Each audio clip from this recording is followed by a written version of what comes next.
Graça e paz, amados. Eu sempre me admiro com a vida do corredor escocês chamado Eric Liddell. A sua vida foi imortalizada num filme muito famoso chamado Carruagens de Fogo.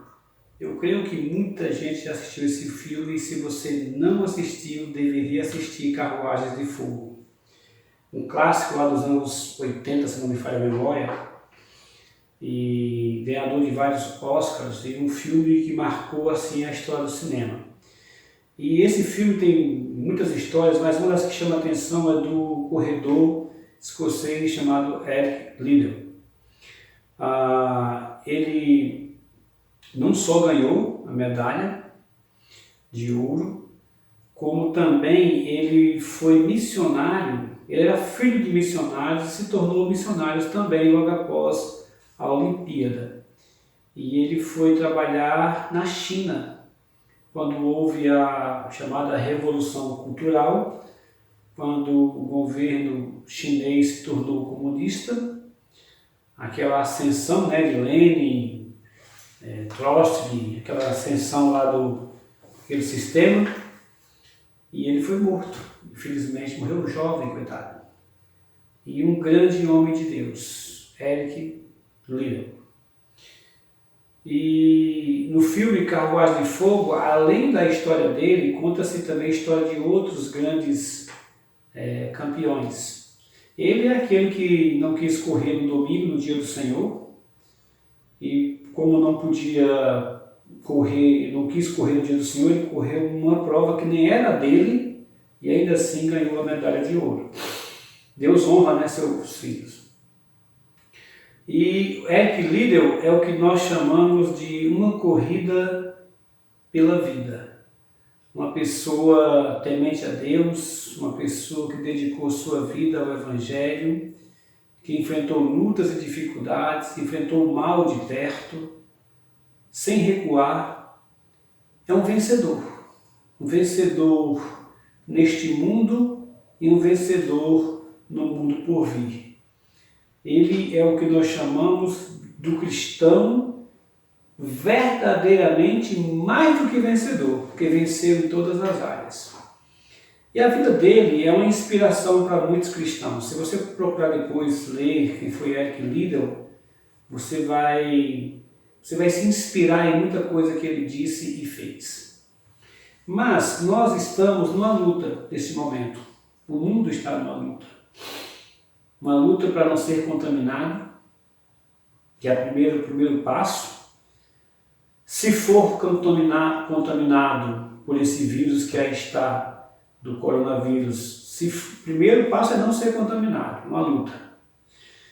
Se for contaminado, uma luta para que você não sinta sintomas, você não fique gravemente doente, é um segundo passo. E o terceiro e último passo é quando você, infelizmente, contrai o vírus e fica extremamente enfermo e vem aquela luta pela vida, para que você saia dessa situação. Assim está muitas pessoas em todo o mundo e assim está muitos irmãos nossos na fé. Eu tenho recebido notícias de muitos irmãos que estão nesse momento em uma dessas três fases. Uns orando para não ser contaminado, mas o risco está bem grande. É o caso do meu filho, por exemplo, do Eric, onde ele trabalha, tem muitas pessoas contaminadas. Outros que já testaram positivo com esse vírus. E outros que já estão, Deus, em situações alguns complicadas. O caso do missionário Wesley, que nós estamos orando por ele. Graças a Deus se recuperou, está voltando para o Brasil.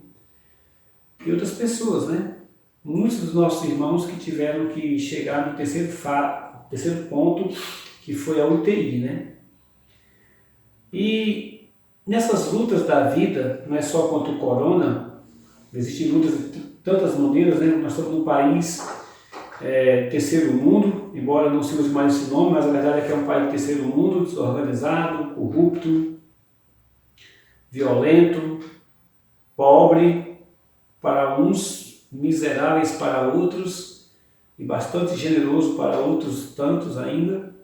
Então, um país desorganizado como o nosso, o que não falta é luta. É luta na área física, é luta na área financeira, é luta na área da saúde, é luta de tudo quanto é lado. Mas nós estamos nesse país como cristãos. Assim como Cristo esteve em Jerusalém há 2000 anos atrás, como os apóstolos estiveram em Jerusalém, e não era fácil viver também naquela época, como não é fácil viver hoje. As dificuldades daquela época são iguais e algumas até mais do que as dificuldades dos dias presentes. E aqueles cristãos correram uma corrida de fé e de vitória. Por isso que nesta noite eu queria falar desse tema, uma corrida pela vida.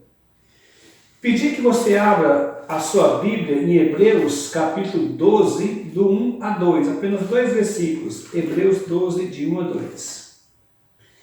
Em Hebreus capítulo 12, de 1 a 2, nós vamos tirar 4 lições de como ser um cristão vitorioso nessa nossa passagem por esse mundo, nessa nossa corrida pela vida. Hebreus 12, 1, 2. Diz o seguinte. Eu vou ler Hebreus 12, 1 a 3. Portanto também nós, visto que temos a rodear-nos tão grande nuvem de testemunhas, desembaraçando-nos de todo o peso e do pecado que tenazmente nos assedia, corramos com perseverança a carreira que nos está proposta, olhando firmemente para o autor e consumador da fé, Jesus, o qual, em troca da alegria que lhe estava proposta, suportou a cruz, não fazendo caso da ignomínia, e está sentado à destra do trono de Deus.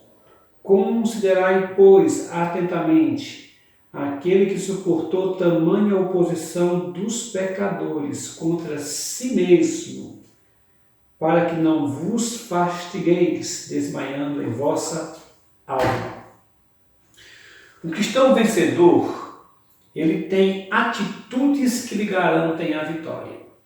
Nessa nossa passagem por esse mundo, nesse mundo de lutas e dificuldades, neste país de lutas e dificuldades, aliás, olhe muito pelo Brasil, muito, porque nós estamos vendo um momento ímpar na história do Brasil, um momento de batalha espiritual muito grande. E nós estamos passando por esse mundo, por esse país, com essas lutas e dificuldades. Como cristãos. Então, o cristão vencedor, ele tem atitudes que lhe garantem a vitória. Para chegar ao final como vencedor, ele tem que ter algumas atitudes que vão lhe garantir esta vitória. Para completar essa carreira, para chegar até o fim, como vencedor, como Eric Liddell chegou. Aí você me pergunta, pastor, quais atitudes o cristão vencedor precisa ter para completar a sua carreira? Olha, meu irmão, eu quero mostrar para os meus irmãos, como eu já falei, 4 atitudes que um cristão vencedor precisa ter para completar a sua carreira. Aqui em Hebreus capítulo 12, de 1 a 3, que eu acabei de ler para meus irmãos, é preciso você entender o contexto do livro de Hebreus. É nessa passagem que nós vamos tirar as 4 atitudes. Mas para tirar as 4 atitudes, nós temos que entender o contexto. Primeiro, o livro de Hebreus é uma apologia da fé cristã. O que é uma apologia? É uma defesa da fé. É um tratado acerca da fé cristã. Nós não sabemos quem escreveu o livro de Hebreus. Eu não arrisco ninguém. Eu tive muitos professores, conheço muitos teólogos que arriscam colocar Paulo, outros colocam Barnabé, mas a verdade é que ninguém sabe quem escreveu, só Deus sabe. No entanto, nós sabemos bem o conteúdo, o contexto, o propósito da carta. E o primeiro propósito é uma defesa da fé cristã, é mostrar que a fé cristã é superior a todas as outras fés. inclusive ao judaísmo. No caso de Hebreus, o livro de Hebreus, ele tenta mostrar que o judaísmo foi uma parte da revelação de Deus que naturalmente desencadearia ou desembocaria no cristianismo. Na realidade, o judaísmo foi a sombra da revelação de Deus que se completaria no cristianismo na obra de Cristo. Assim, o judeu deveria interpretar tudo o que foi escrito no Antigo Testamento, no livro do judaísmo, à luz do Novo Testamento, como nós cristãos fazemos. Por isso que a nossa herança é judaica cristã. Mas a diferença é que nós cremos que o Novo Testamento é inspirado por Deus, tanto quanto o Antigo Testamento, e que o Antigo Testamento foi uma preparação de Deus para que Jesus viesse ao mundo e, quando visse ao mundo, completasse ou explicasse, esclarecesse, além de viver essa lei de Deus, cumprir toda a lei de Deus, daquela herança que o judaísmo tem nos seus escritos judaicos. Mas o cristianismo explica tudo aquilo que Deus revelou aos judeus ou aos hebreus, como queira falar. Em outras palavras, o livro de Hebreus é a última mensagem de Deus ao seu povo, ao povo de Israel, ao povo hebreu.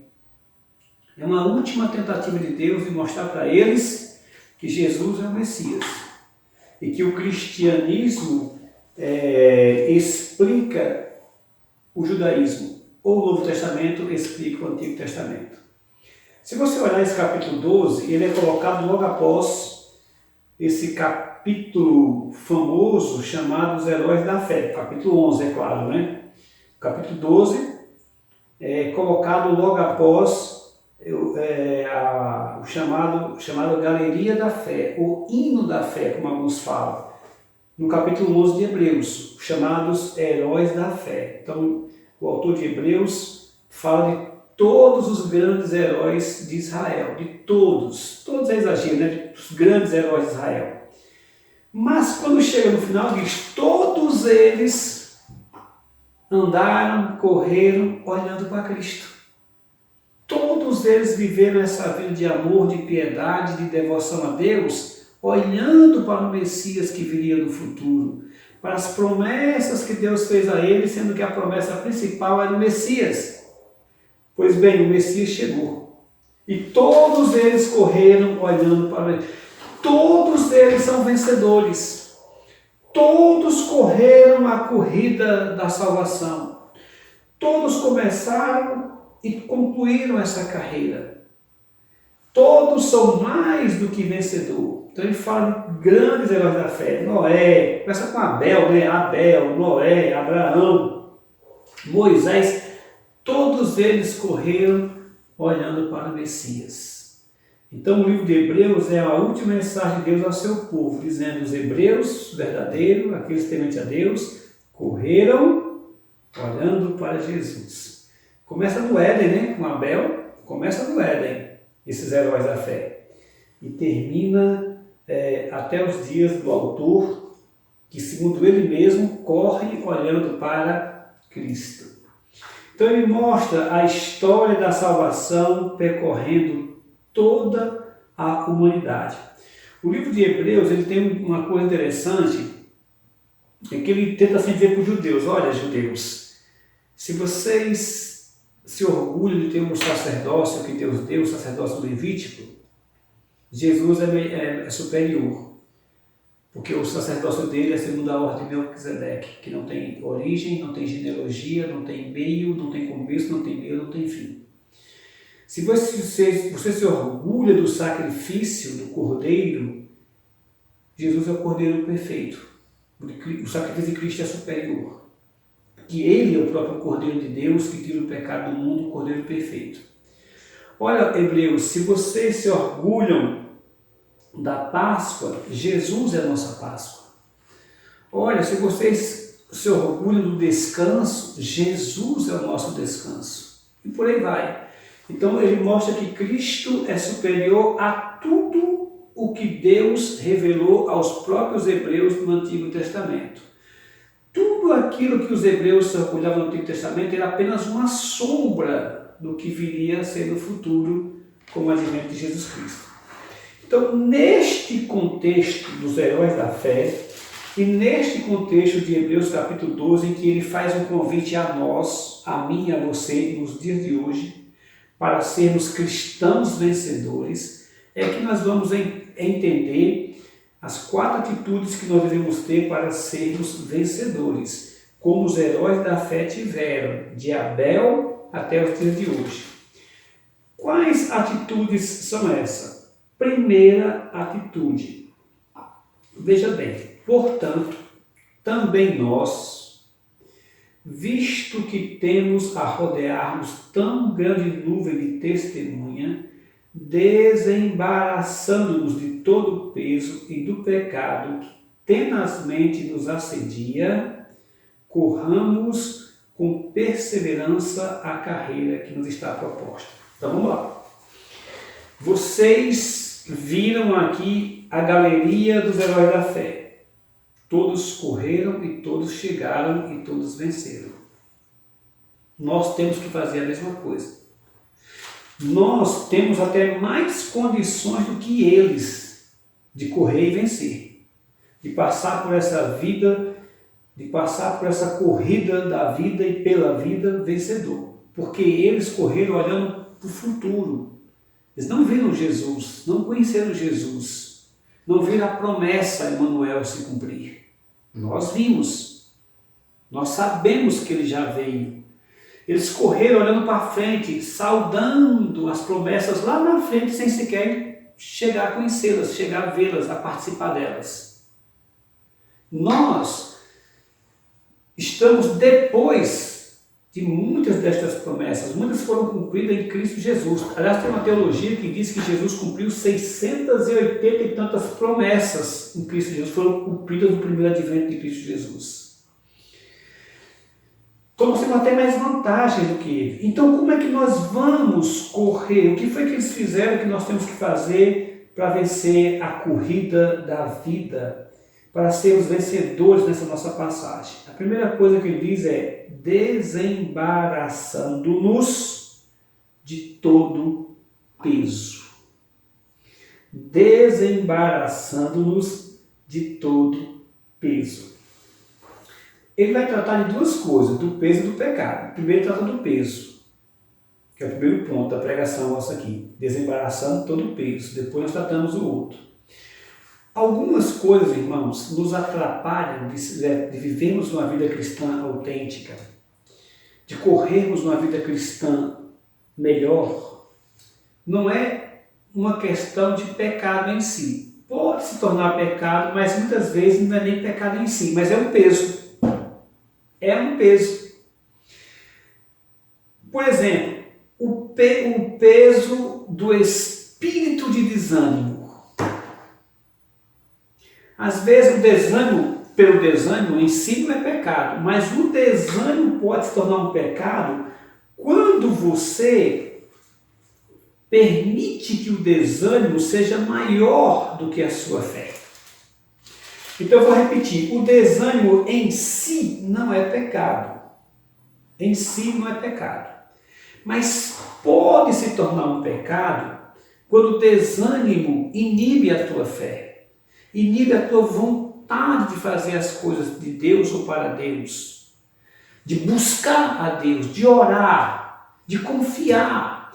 Estes heróis da fé aqui, nenhum deles tiveram esse peso de desânimo, nenhum. Por isso que conseguiram chegar lá. Então, meus irmãos, muitas vezes a gente não está vivendo um momento espiritual bom, não está em paz com Deus, satisfeito em Deus, por causa do espírito de desânimo. 2 Coríntios, capítulo 4, versículo 7 em diante, Paulo nos dá assim uma exortação nessa área. Ele diz: temos, porém, este tesouro em vaso de barro, para que a excelência do poder seja de Deus e não de nós. Em tudo somos atribulados, porém não angustiados. Perplexo, porém não desanimados. Perseguidos, porém não desamparados. Abatidos, porém não destruídos. Ou seja, versículo 10, levando sempre no corpo o morrer de Jesus, para que também a sua vida se manifeste a nós. O que Paulo está dizendo é o seguinte, olha, de fato nós passamos por muitas lutas nessa vida, como eu acabei de ler. Perseguido, mas não desamparado, atribulado, porém não angustiado, mas jamais com o espírito de desânimo, com esse peso que atrapalha a nossa corrida. Eu não sei como está a sua vida nesse momento, mas eu quero dizer para você, em nome de Jesus, para mim e para você que está me ouvindo, se você, nesse momento, está carregando um peso do espírito de desânimo, em nome do Senhor Jesus, que caia por terra nesse momento. Nós não podemos ser cristãos vitoriosos, não podemos ser vencedores, correndo essa carreira que nos está proposta, essa corrida nesta vida, carregando um peso de desânimo. Por isso que ele diz, desembaraçando-nos. Um atleta, a linguagem aqui de Hebreus é aquela linguagem de atleta, aqueles atletas dos Jogos Olímpicos. E o atleta, até hoje eles fazem isso, e aqueles atletas maratonistas, aqueles corredores, jogador de futebol também faz isso, quando eles vão treinar, eles colocam um peso nas pernas. A mesma coisa faziam os atletas da antiguidade, eles colocavam um peso nas pernas. E aí quando eles corriam com aquele peso, isso fazia com que eles fossem desenvolvendo cada vez mais a sua musculatura, a sua força. Ora, se com o peso ele conseguia correr, se ele tirasse o peso, corria muito mais. Então eles treinavam com aqueles pesos nas pernas justamente para trabalhar a sua condição física, desenvolver mais, se condicionar melhor. Quando chegava o dia da corrida, é claro que eles tiravam peso, e assim eles podiam correr mais. Por quê? Porque treinaram com aquele peso. O autor de Hebreus está pegando esta ilustração dizendo, então, desembarace o peso, tire o peso, para poder correr, como todo corredor fazia. Desembaraçando-nos de todo o peso. O primeiro peso que você tem que desembaraçar é o espírito de desânimo. Tem dia, meus irmãos, é verdade, tem dias que nós realmente ficamos desanimados com as notícias, com as coisas que acontecem, com as dificuldades da vida. A gente fica desanimado, eu reconheço isso. Isso acontece com todo mundo. Mas aí você se lembra do que Deus está nos ensinando, do que Deus nos fala na sua palavra, e nesse momento você desembarace do peso para poder fazer, para poder correr melhor. Lá em Deuteronômio, capítulo 31, versículo 8, diz o seguinte: o Senhor é quem vai adiante de ti. Ele será contigo, não te deixará, nem te desampararás. Não temas, nem te atemorize. Outras versões colocam, nem te deixará desanimar. Então, o primeiro peso é o espírito de desânimo. É o exemplo, por exemplo, de Lia.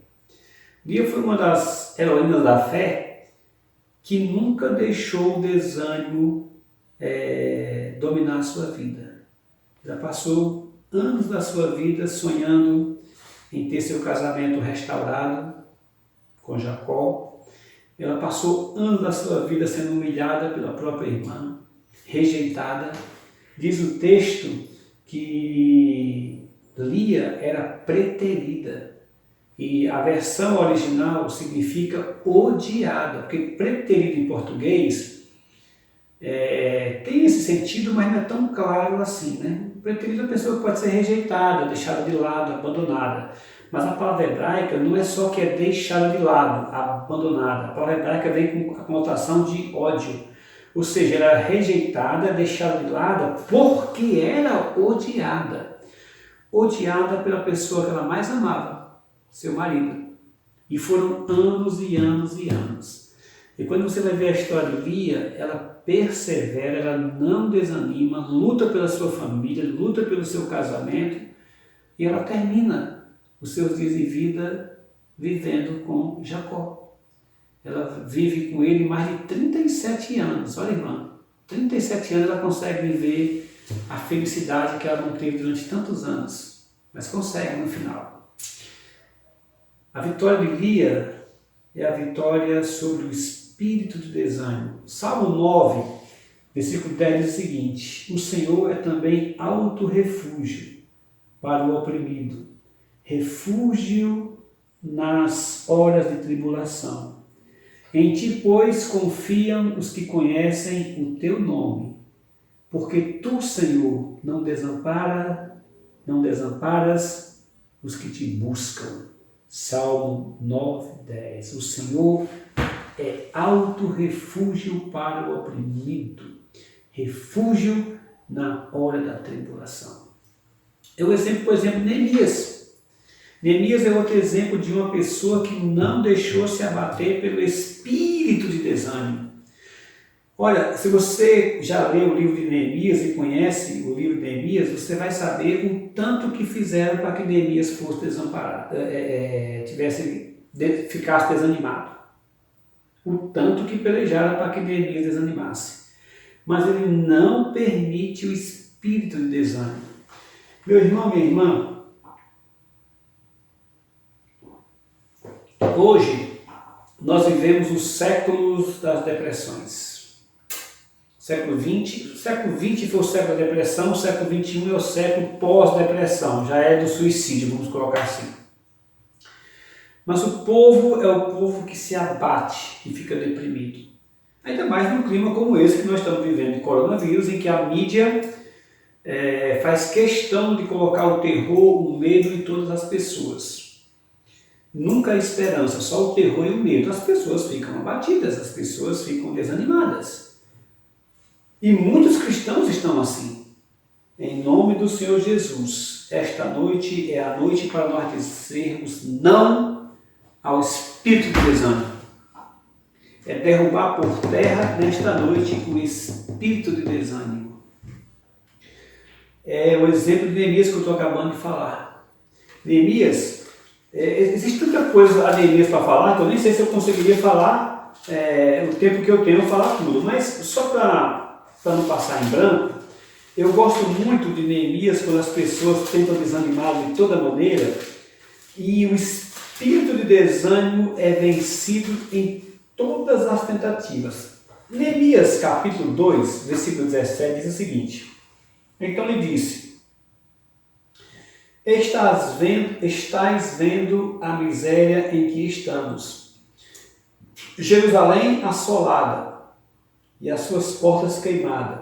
Vinde, pois, reedifiquemos os muros de Jerusalém e deixemos de ser opróbrio.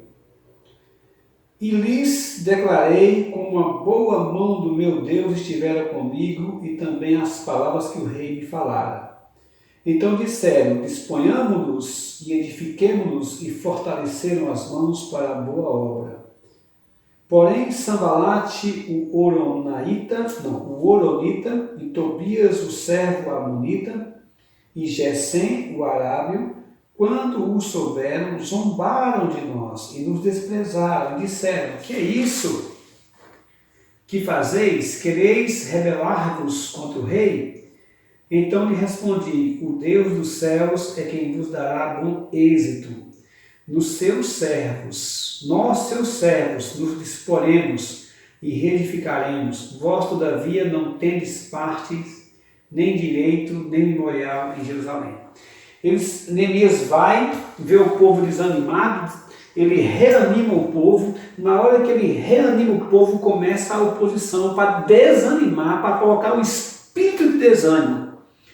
Mas Neemias, ele fala de maneira bem clara: o Deus, a boa mão do meu Deus está conosco. A boa mão do meu Deus está comigo. Vamos nos dispor, vamos nos animar, vamos reedificar. O Deus dos céus vai nos dar bom êxito. É o exemplo de Neemias. E ele consegue toda aquela vitória que você conhece, reconstruir o muro em 51 dias, porque eles não permitiram o espírito de desânimo. É um peso que impede você de correr, de você ser vencedor, de você ser um cristão vencedor. O Salmo 31:8 diz: o Senhor é quem vai adiante de ti, Ele será contigo, não te deixará, não te desamparará. Não temas e nem se atemorize. Mas existe um outro espírito, um outro peso que atrapalha a corrida cristã.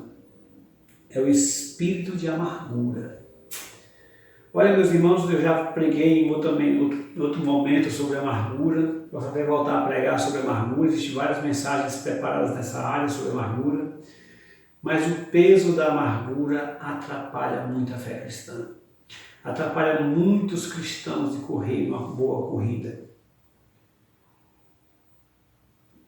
Hebreus, capítulo 12, versículo 15, nos adverte para que nós não permitamos que nasça nenhuma raiz de amargura. Com essa passagem, né?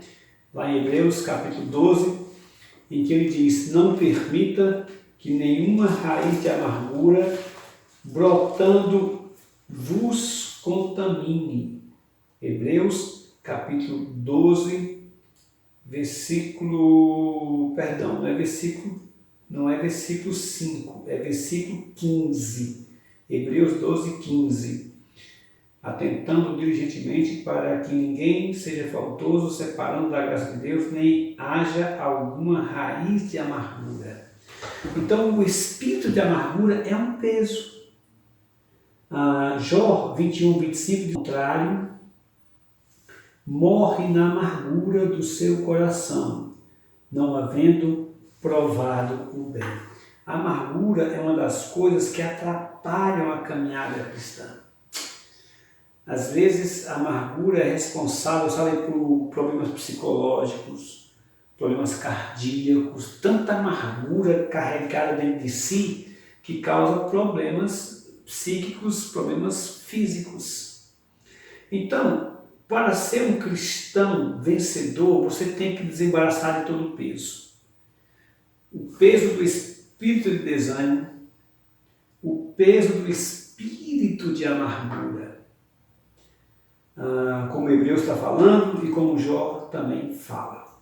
Um outro espírito que nós temos, outro peso, né, que nós temos que abrir mão, tirar fora, desembaraçar, como diz o autor de Hebreus, é o espírito de alienação. Espírito de alienação, que espírito é esse? É um espírito que eu chamo de alienação do tempo presente. É você viver uma fé cristã alienado, separado dos verdadeiros valores da fé cristã. Você está na igreja, mas está sem entender exatamente quem é Deus, quem é Cristo, quem é você, o que Cristo fez por ti, as promessas do Senhor Jesus Cristo. Por isso que eu chamo de alienação do tempo presente. Alienação, a ideia mais clara é essa de separação mesmo que eu estou falando aqui. Por exemplo, Eclesiastes 11,4 diz o seguinte: quem somente observa o vento nunca semeará, e o que olha para as nuvens nunca cegará. Ele está usando aqui uma ilustração de uma pessoa que é um agricultor, e ele fica olhando para as nuvens, acho que não vai chover não, então ele não lança semente no chão. Nossa, eu acho que o tempo aqui, sabe, a pessoa que fica só alienada, olhando para as coisas, ao invés de fazer o que tem que fazer, de praticar o que tem que praticar. Eu chamo de espírito de alienação. Por exemplo, a pessoa na igreja, ela precisa orar, ela precisa ler a Bíblia. O cristão precisa orar, precisa ler a Bíblia, precisa jejuar, precisa buscar, precisa se consagrar, para ser um cristão vencedor. Não adianta você estar dizendo, eu vou orar, e não ora. Ah, eu vou ler a Bíblia, e não ler. Ah, eu vou louvar, e não louva. Vou louvar a Deus, e não louva. Ah, eu vou servir, e não serve. É uma pessoa que está, mas não está separada. Está alienado do tempo presente. Esse é outro espírito e outro peso que impede as pessoas de correr a carreira cristã. É aquele que é, mas não é. Quase é. E aí não adianta, porque quase salvo é totalmente condenado. Quase crente é um pagão inteiro. Então não adianta. É o chamado espírito de alienação. Eu gosto muito daquela ilustração do bambu chinês, né? Quando os chineses têm um tipo de bambu que eles plantam e passa o primeiro ano não acontece nada. 2 anos, 3 anos, nada. Parece que no quarto para o quinto ano é que começa a sair. É que o bambu, antes de crescer para fora, ele cresce para dentro. As suas raízes vão fundo, até onde tem algum lençol freático, algum lençol de água. Então ele vai afundando na terra. Quando ele encontra um véu de água, um lençol de água, aí é que ele começa a sair, crescer. Esse é o chamado bambu chinês que eles falam. Ou seja, para enfrentar as intempéries da vida, as tempestades, o frio, o calor, o inverno, a neve, o sol escaldante deste mundo, a primeira coisa que ele faz é fincar suas raízes na água. Mesma coisa nós cristãos. Para passarmos por esse mundo como vencedor, para sermos vencedores, cristãos vencedores nesta vida de tanta dificuldade, de tantas intempéries, cada dia que passa surgem novas intempéries, como esse coronavírus. A primeira coisa, nós temos que ser como um bambu chinês, fincar nossas raízes na água da vida, que é Jesus Cristo. Quando nós estivermos bem arraigados na água da vida, neste mundo pode vir intempérie que vier, não vai nos destruir, porque estamos com as raízes fincadas na água da vida. Então essa é a primeira maneira que nós temos que fazer para ser um cristão vencedor, é desembaraçar de todo peso. A segunda, desembaraçar-nos de todo peso e do pecado que tenazmente nos assedia. Nós estamos vivendo a era moderna, onde alguns novos crimes estão surgindo, novas leis, como o crime do assédio sexual, que é o que mais se fala hoje, né? Assédio sexual. Eu particularmente não concordo com essa lei.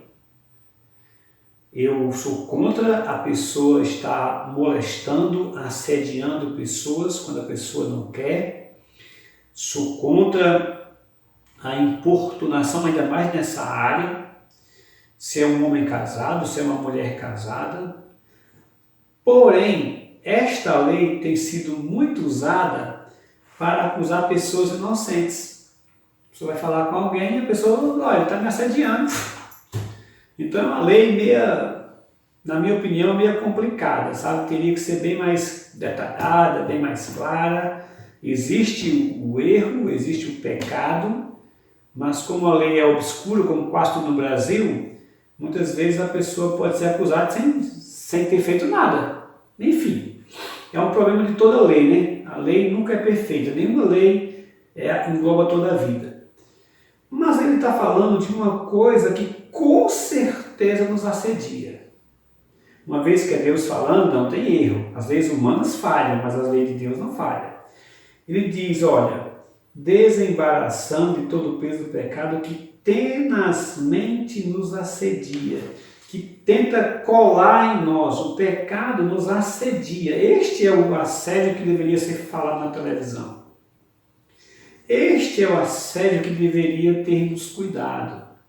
Este é o assédio que deveria estar na moda, no sentido de ser debatido, no sentido de ser estudado, no sentido de ser jurídico, legislado. Este é o assédio que deveria ter destaque. Qual assédio? O assédio do pecado. Todo assédio do pecado. Aí poderia ser o assédio do pecado da corrupção, que no Brasil é moda, o assédio do pecado da parcialidade, que no Brasil está em moda, o assédio do pecado da injustiça, que no Brasil é craque nisso. Então, este assédio aqui é que nós devemos ter cuidado, que ele tenta colar em você, ele tenta te assediar todo o tempo, nos assediar, né? Então, o autor inspirado não está falando de um pecado individual, mas está falando de todos os pecados e da pecaminosidade humana. Isso aqui é interessante. Ele está falando não só de um tipo de pecado específico, mas da natureza pecaminosa que o homem tem. E por ter uma natureza pecaminosa, o pecado, essa natureza pecaminosa, vai fazer com que você seja assediado o tempo todo. Em várias áreas, não é numa área só, mas em várias áreas. A palavra que ele diz aqui, olha, versículo 2, versículo 1, desembaraçamos de todo peso e do pecado que tenazmente nos assedia. Aí ele continua, nos assedia. Corramos com perseverança a corrida que nos está proposta. A palavra que ele usa aqui, euperistatus, significa facilmente evitado, facilmente rodeado. Ele está dizendo que nós cristãos temos um poder na nossa vida que faz com que a gente se desembarace tanto do peso quanto do pecado que nos assedia. E nos desembarace de maneira facilmente evitado, facilmente contornado, rodeado. Ou seja, se você se apegar em Cristo, autor e consumador da fé, se você se apropriar do poder do Espírito Santo, o pecado que nos assedia vai ser facilmente evitado ou rodeado ou contornado. Que é o que a Bíblia fala. Bem-aventurado o homem a quem o Senhor não atribui iniquidade, em cujo espírito não há dolo. Em cujo espírito não há dolo. Então é algo que pode ser desviado, que pode ser rodeado. Então essa é a segunda maneira de corrermos a corrida vitoriosa nessa nossa passagem por esse mundo. Essa é a segunda maneira de ser um cristão vitorioso, desviando do pecado. Então o autor de Hebreus está nos ensinando que o cristão vencedor, ele tem atitudes que lhe garantem a vitória. Então nós estamos vendo 4 atitudes que o cristão vencedor tem que ter para chegar ao final da sua corrida como vitorioso. A primeira é desembaraçar de todo o peso. A segunda é desviar do pecado. Mas a terceira atitude é perseverança na fé. Perseverar na fé. Olha o versículo 2, ele diz, olha o versículo 1. Corramos com perseverança a carreira que nos está proposta. Corramos com perseverança a carreira que nos está proposta. Aí, ele chama para nós essa multidão de exemplos que ele acabou de citar no versículo 11, dos heróis da fé. Ele diz, olhando firmemente para o autor e consumador da fé, Jesus, o qual, em troca da alegria que lhe estava proposta, suportou a cruz, não fazendo caso da ignomínia. Preste atenção. No versículo 1 ele diz, olha, nós temos uma grande nuvem de testemunhas, os heróis da fé. Abel, Abraão, Moisés, Jacó, Isaac, Davi, e por aí vai. Josué. Essa nuvem de testemunha, na língua original, a ideia é de um estádio Um estádio como nós temos de futebol, um estádio olímpico, em que todos eles estão sentados na arquibancada. Todos correram e tomaram seu lugar na arquibancada. E nós acabamos de entrar no estádio, como aqueles corredores da antiguidade do tempo moderno. Eles entram no estádio, dão uma volta naquela pista olímpica para completar a carreira. Então nós entramos no estádio. Lá estão todos eles nos vendo, correndo e torcendo por nós. Desde Abel, no Éden, Abel, Noé, sabe? Todos eles, Abraão, Moisés, todos estão lá sentados torcendo, dizendo para você, persevere na fé. Porque foi uma das atitudes que fez com que nós completássemos a carreira. Por isso que são chamados heróis da fé. Então essa nuvem de testemunha, todos eles tiveram algumas coisas diferentes uns dos outros, mas tiveram um ponto comum, que todos tiveram. Qual foi? A perseverança da fé. Eles perseveraram na fé. No nosso caso, nós estamos melhor do que eles, porque eles perseveraram na sua carreira. Nós podemos muito mais ser perseverantes do que eles. Como? Olhando firmemente para o autor e consumador da fé, Jesus. Eles correram sem ver Jesus, vendo lá na frente a promessa de que ele viria. Nós corremos já sabendo que ele veio. É bem diferente, nossa situação é até melhor do que a deles. O que nos faz perseverar é a convicção de que Deus é fiel a cada um de nós.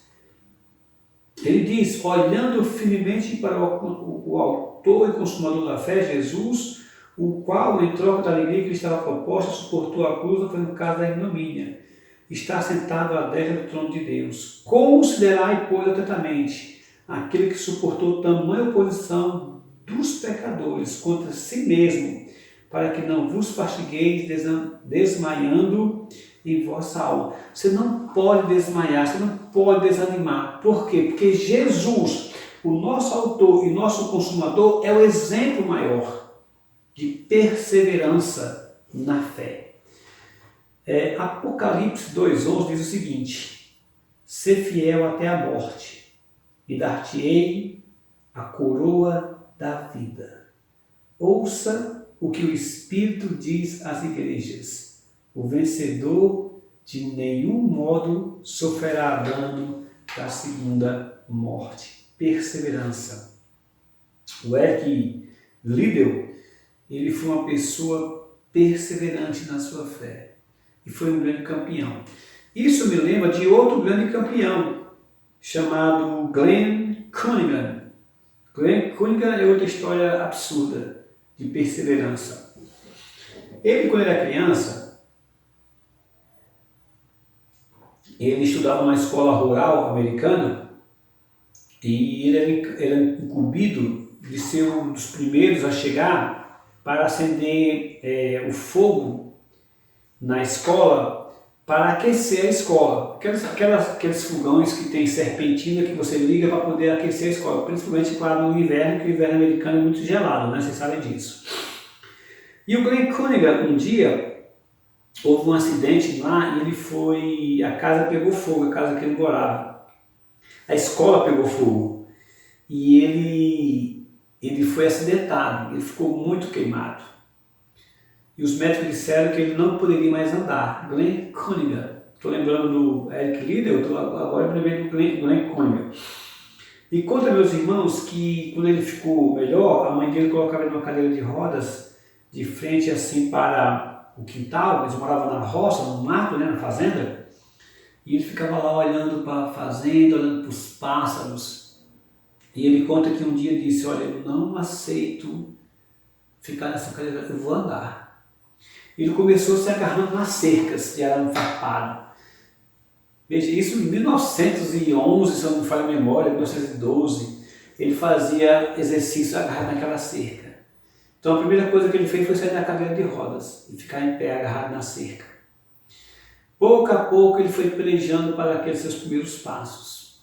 Não tinha aquele negócio de fisioterapia que tem hoje, não. Foi ele sozinho que decidiu. E disse que com o passar do tempo ele conseguiu ficar de pé sem estar mais agarrado na cerca. Aí ele tomou uma segunda decisão: eu vou dar os passos. E aí ele começou a dar seus primeiros passos.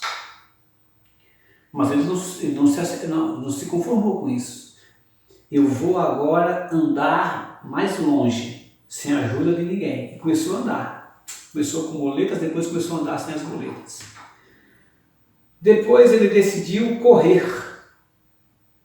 Não, agora eu vou correr. Alguns acham que aquele filme do Tom Hanks, o contador de histórias, o início é baseado em Glenn Cunningham, que ele tem problemas nas pernas até que ele começa a correr. Dizem que é uma homenagem a Glenn Cunningham. Já ouvi falar isso, não sei se é verdade.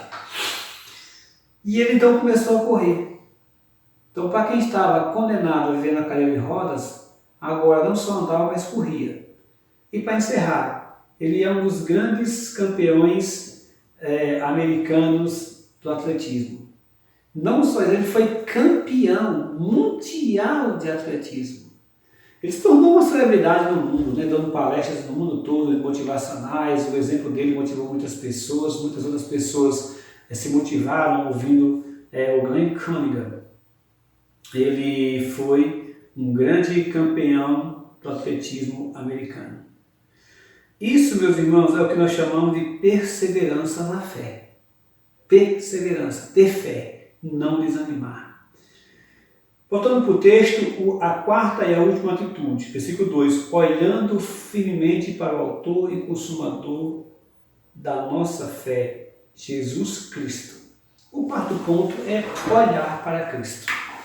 Para ser um vencedor nesta vida, neste mundo, além de você se desembaraçar de todo o peso, espírito de angústia, espírito de desespero, espírito de alienação, espírito de amargura, espírito de desânimo, eu podia falar vários tipos, né? Falei apenas 3 ou 4. Você tem que também se desembaraçar do pecado, se desviar. Você tem que perseverar na fé, mas por último você tem que olhar para Cristo. Apocalipse capítulo 1, versículo 5, diz que Jesus Cristo é o alfa e o ômega da nossa fé. Apocalipse capítulo 1, versículo 5, se você acompanhar comigo, Apocalipse 1, 5. E da parte de Jesus Cristo, a fiel testemunha, o primogênito dos mortos e o soberano dos reis da terra. Ele vai até o versículo 8, né? Apocalipse 1, 5 até o 8. Ele é o alfa e o ômega, diz o Senhor Deus, aquele que é, que era e que há de vir, o Todo-Poderoso. Então, olhar para Cristo. O próprio Jesus Cristo é a maior testemunha para nós de que nele, com ele, por ele, para ele, nós podemos ser mais do que vencedores. Porque ele já até prometeu isso para nós em Romanos capítulo 8. Porque somos mais do que vencedores por meio daquele que nos amou. Romanos capítulo 8, se você quiser abrir lá. Romanos, capítulo 8,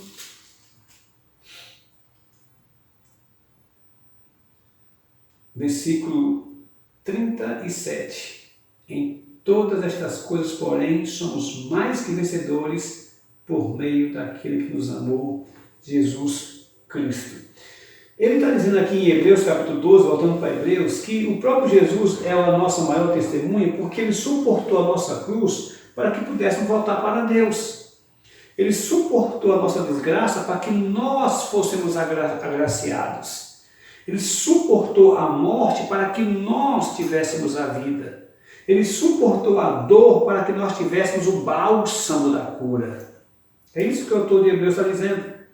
Portanto, olhe firmemente para Cristo. Olhando firmemente para Cristo. Olhar para Cristo é viver de maneira que agrada a Cristo.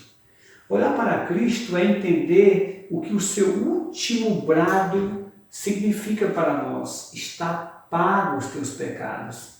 Está consumado. Eu paguei, eu consumei a obra. Na língua grega, tetelestai. Está pago, está ordenado.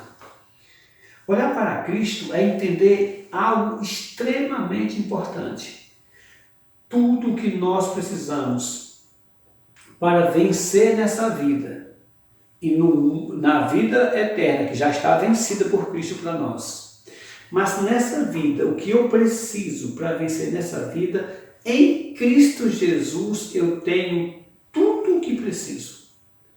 Eu tenho a força, eu tenho a fé, eu tenho o amor, eu tenho o ânimo, eu tenho a vontade. Eu costumo dizer, meus irmãos, abre aspas, Deus nunca ordena algo para seus filhos que antes Ele não preparou tudo para que esta ordem seja realizada. O problema não está em Deus, mas em nós, em querer ou não realizar o que Deus deseja para nós. Deus jamais dá uma ordem para nós ou exige algo de nós que primeiro Ele já não tenha preparado graça suficiente para nós realizarmos aquilo que Ele já determinou para nós. Você consegue compreender isso? Deus jamais ordena algo para nós sem que Ele já tenha preparado primeiro graça suficiente para que nós realizemos aquilo que Ele já desejou de nós. É incrível, né? Em outras palavras, começa na sua vontade e termina na sua glória. Deus exige algo de mim, só que antes Ele prepara graça suficiente, eu me aproprio dessa graça, realizo o que Deus quer em mim, nessa minha passagem por essa vida, nessa sua passagem por esse mundo. Mesmo passando por lutas e dificuldades e tribulações, essa graça vai me sustentar. E quando eu consigo concluir, termina na glória de Deus. Então, repetindo, começa na sua graça, termina na sua glória. Aleluia. É assim, meus irmãos, que nós conseguimos passar por essa vida, por as dificuldades dessa vida, pelas tribulações dessa vida. Eu disse para os meus irmãos nesta noite que o cristão vencedor tem atitudes que lhe garantem a vitória. Todo cristão vencedor, ele tem atitudes que lhe garantem essa vitória.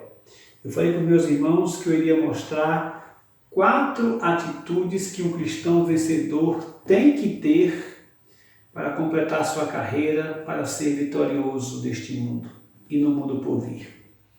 E a primeira atitude é desembaraçar de todo o peso. A segunda atitude é desviar do pecado. A terceira atitude é perseverar na fé. E a quarta e última atitude é olhar para Cristo. Eu quero concluir esse estudo, eu quero pedir perdão aos meus irmãos. Estou bem rouco hoje, não estou bom da garganta e com a crise de renite, né? Então está meio difícil de falar. Mas eu quero concluir esse estudo dizendo o seguinte para os meus amados irmãos. Meu amado irmão, minha amada irmã, eu sei de algumas lutas de alguns amados irmãos. Repartem comigo, pedem oração, eu tenho orado por muitos dos meus amados irmãos. Mas eu não sei de toda a luta do irmão. Eu não sei quantas pessoas irão assistir esse filme, essa pregação. Eu não sei quantas pessoas irão assistir essa mensagem. Talvez algumas que eu nem sequer conheça. Receba essa mensagem como um conforto de Deus para a tua vida, como um recado de Deus para a tua vida. Receba essa mensagem de como ser um cristão vitorioso nesta vida, mesmo no meio de tantas dificuldades, como um último ensinamento de Deus para você. Não o último ensinamento, eu acho que fica pesado, mas como mais um ensinamento de Deus na tua vida. Para que você se levante de onde está, para que você erga a cabeça, para que você tome posse de uma vida cristã vitoriosa. Se desembarace, meus irmãos, de todo o peso. Às vezes o peso que impede você de correr, como eu falei aqui, é o peso do desânimo. Você tem um espírito de desânimo. Qualquer coisa você se desanima. Não seja assim, meu irmão. Não seja assim, minha irmã. Você tem um Deus Todo-Poderoso. Um Deus que te fez promessas maravilhosas. Que diz para você, não temas que eu te ajudo. Não temas que eu te sustento. Eu, Senhor teu Deus, te tomo pela tua mão direita e te digo, não temas que eu te ajudo. Eu sou o Senhor teu Deus. Eu te fortaleço, eu te ajudo, eu te sustento com a minha destra fiel. Então você não pode ter um espírito de desânimo. Tem pessoas que naturalmente se desanimam por qualquer coisa facilmente. Não seja assim, meu irmão. Isso não é coisa de cristão. Desânimo, espírito de desânimo é um peso que cristão nenhum pode carregar. O espírito da amargura, derruba por terra isso em nome de Jesus. O espírito da alienação, você é sempre aquele que diz que vai, mas não vai. Não, seja total, integral. Desembarace de todo o peso. Desembarace, meu amado irmão, minha amada irmã, do pecado que tem nas mentes nos assedia. Facilmente nós podemos contornar, como diz o autor de Hebreus, porque ele atrapalha a tua corrida cristã, a nossa corrida cristã, a minha corrida cristã. Persevere na fé. Uma vez que você desembaraça do peso, do espírito de amargura, do desânimo e outros mais. Uma vez que você se desvia da tentação, da provação, do pecado, você persevera na fé, como os heróis da fé fizeram, como Jesus é o nosso grande exemplo. Olha, você começa a correr a corrida cristã mais fácil. Como eu acabei de falar do corredor, o Glenn Cunningham, uma criança que seria aleijada por resto da vida, que viveria numa cadeira de rodas, e que decidiu, não, eu vou andar. E andou. E correu. E foi um grande vencedor, um grande campeão. E o quarto e último é olhar para Cristo. Você lembra do que aconteceu com Pedro enquanto ele olhava para Cristo? Enquanto olhava para Cristo, ele experimentou o sobrenatural de Deus, o poder de Deus. Ele chegou a caminhar sobre as águas. Tamanho era o experimento sobrenatural na vida dele. Por quê? Porque ele olhava para Cristo. Ele experimentou o poder de Deus para fazer coisas impossíveis, coisas infinitamente mais do que podemos pensar e imaginar.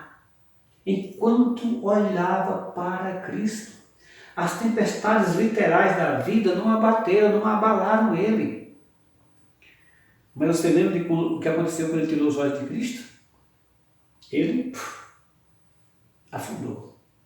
Ia tão bem, né? Ia correndo tão bem, ia ser um vencedor. Mas tirou os olhos de Cristo e afundou. Essas 4 atitudes, meus irmãos: desembaraçar de todo o peso, desviar do pecado, perseverar na fé e olhar para Cristo, farão com que nós sejamos cristãos vencedores. Melhor dizendo, farão com que nós sejamos cristãos mais do que vencedores. Neste mundo, mesmo com tantas lutas e tribulações, dificuldades e coronavírus, mas principalmente no mundo por vir. Mais do que vencedores. Deus nos abençoe. Que a graça do nosso Senhor e Salvador Jesus Cristo, o amor de Deus, o nosso Pai, a comunhão e o consolo do Espírito Santo de Deus, esteja com todo o povo de Deus, não somente hoje, não somente agora, mas para todo sempre. A igreja diz: amém.